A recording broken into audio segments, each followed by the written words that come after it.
for an ongoing feud that doesn't seem like it's going to end anytime soon. Also, Minnesota launches its first ever drinking water action plan to deal with PFAS contamination. Plus, Big Ten Media Days continue in Illinois tonight, so we are there live with what Gopher men's head basketball coach Nico Medved is expecting for his first year in charge of this team. So a lot to get to again here on this Thursday. All right, yeah, some really good stories to talk about tonight, but we want to start with the weather and meteorologist Sean McAday with your weather on the 9s. I think it was a beautiful day out there. Oh my gosh. It's hard to argue with the weather we're having. Yeah, fabulous. I mean, it's amazing outside. It's just been sunny. It's been warm, not too hot, not too cold. We are shifting into middle October, and we could really start to talk about some cool temperatures this time of year, but it's 70 degrees instead in the metro, and generally, give or take, around 70 degrees everywhere across the rest of our area, all the way up to Canada. International Falls at 65. You go a little bit further southwest, 75 in Windham. That is a beautiful range right there. I will say, however, though, a little bit of a breeze. Winds out of the south, gusting at times up to 25, 29 miles per hour, up to a point that's cutting through the middle of the state. Right here, there is a cold front which is set to usher in some cooler temperatures for the rest of the week ahead. Slightly cooler at first. Maybe we're talking about a high in the 50s at times next week. This is also kicking up a brief little shower just northeast here of Alexandria. We'll continue to keep an eye on that, but this cold front is going to bring an end to the sunshine that we've been seeing today for the metro as clouds slowly start to move in now from the west and northwest. You can already start to see some of that right here in the Twin Cities from Minneapolis, looking towards that direction. 70 degrees, a beautiful afternoon and evening, but coming up we'll try and time out when these rain drops and showers, scattered and spotty, will be overhead coming up. All right, thanks, Sean. Our top story tonight is a pause in the war in Gaza. Both Israel and Hamas have agreed to a plan to release the remaining Israeli hostages in exchange for Palestinian prisoners. Tim Blotz joining us now. So, Tim, it sounds like there are still a lot of moving parts here and also a lot of unanswered questions. Yeah, a lot of them. In fact, one of the biggest of these moving parts at the moment is approval by the Israeli Prime Minister's cabinet. Now, the Associated Press reports that tonight Israel's public security minister and his far-right Jewish Power Party will vote against the ceasefire plan. But across portions of Tel Aviv and even in Gaza, there are a lot of celebrations in the streets to the initial agreement of this ceasefire.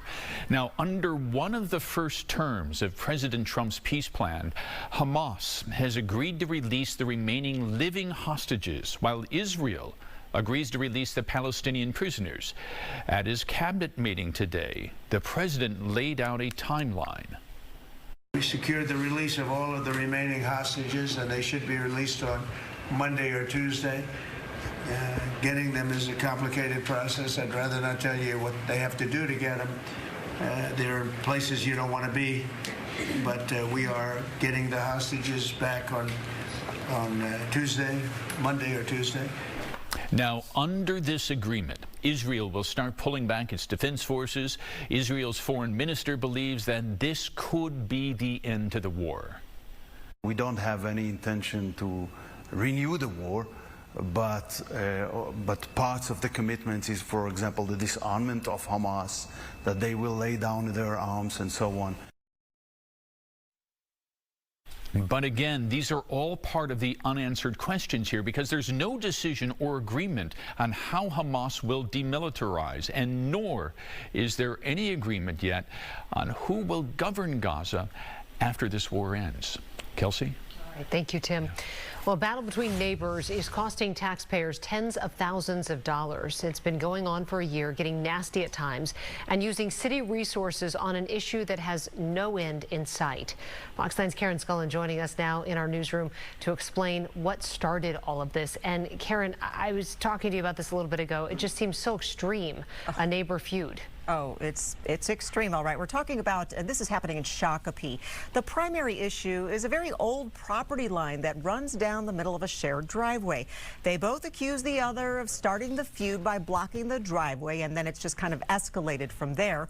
Well, now it's been a year of one neighbor trying to irritate or annoy or harass the other.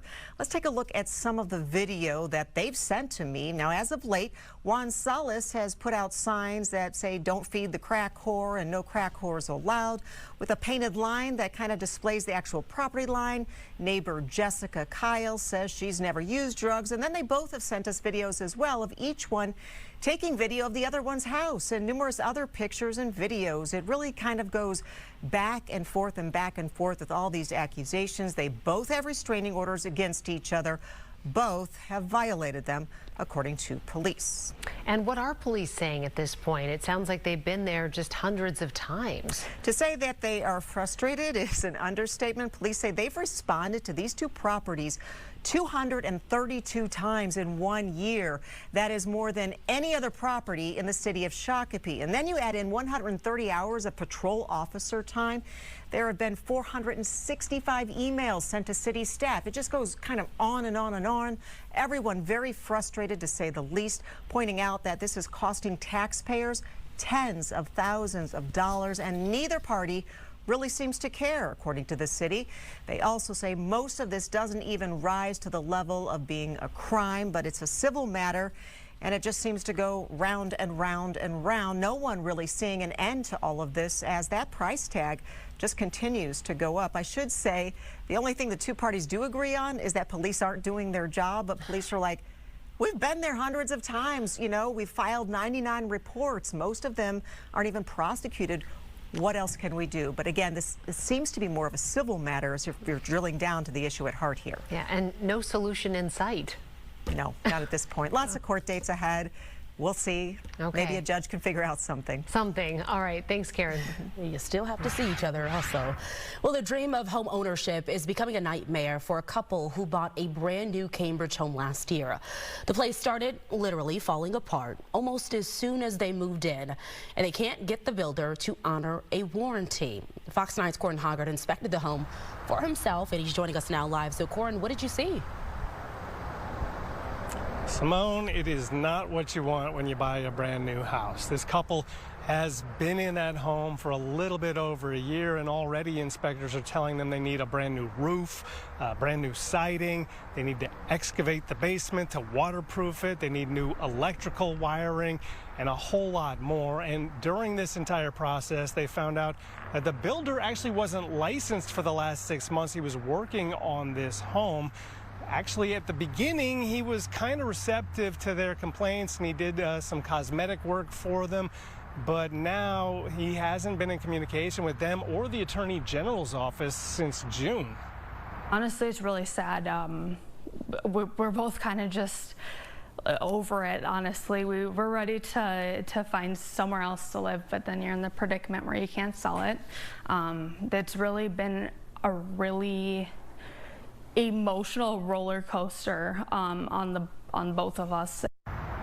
And this builder, Simone, he's not a big one, but he is a person in a position of power. He's an elected official in the 15-county metro, and I actually confronted him about all these issues, so we'll hear his explanations coming up at 6.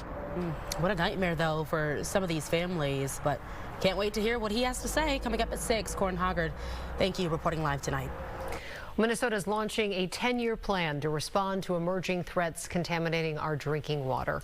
The Minnesota Department of Health is partnering with other state and local agencies and will update the plan every 2 years. It will include grant funding for more testing and infrastructure to deal with contaminations such as nitrates and PFAS. The Fox 9 investigators recently found more residential wells in the East Metro are being flagged with health advisories because of PFAS. Cities are also using settlement money from 3M, which created and dumped forever chemicals for decades, to overhaul their water treatment systems. The Clean Drinking Water Action Plan announced today is funded with money from Minnesota's Clean Water Fund.